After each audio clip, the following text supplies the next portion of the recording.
Ebi bigambirwa bebembezi kurwo mu Uganda babwina habihanga ya Democratic Republic of Congo aha mwaro gwa Rwenshama mu Rukungiri district. Stephen Katesingwa rukunywanisa abajubi hamwe n'abasurukare ashabira Abashohi okurwo mu mahanga gombi okutandika kukoresa tekinologiya kwenda kumaraho emiryane yo kushoha miziga Uganda n'aba Uganda kushoha miziga Congo. Ngunteko kutekaho uburyo kuranga twakosa enkoransya ya masinzi ninge simu ekoreka owahika waba warenga ningo kiri mu mizigawe kandi eje nkora nenda tugikozese itobanya Uganda kabazubi n'abakongo kabazubi abo kuba mizi taruho umutano ugo kureba na miso konka bakozese simu nekoreka ngo wahika warabaho amizigawe ga Uganda. Kapiteni Julius Ankunda umusirikare watiriho kurwanisa ensharo aha nyanja ya George L.Edward hamwe na kazinga cyano nagira ngo butabaho mwatane ceresera Abashohi b'Abakongo baguma bari kutega ebyenyanja mu nyanja za Uganda. Honestly, Uganda we still have fish, and these fishermen they move following where fish is found.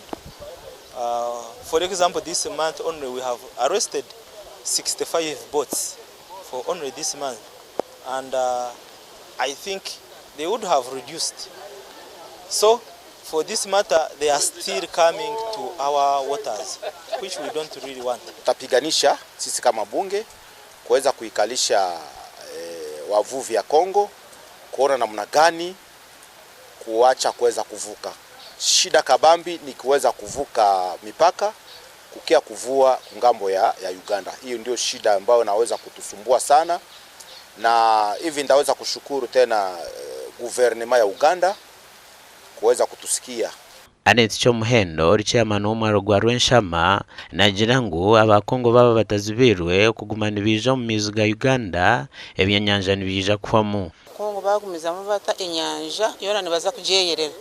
Ahabwo kuba tubire twatanikiye kufuna ebyenyanja konkati batandikire kutandika kwija kandi enyanja atebyenyanja bicenderire.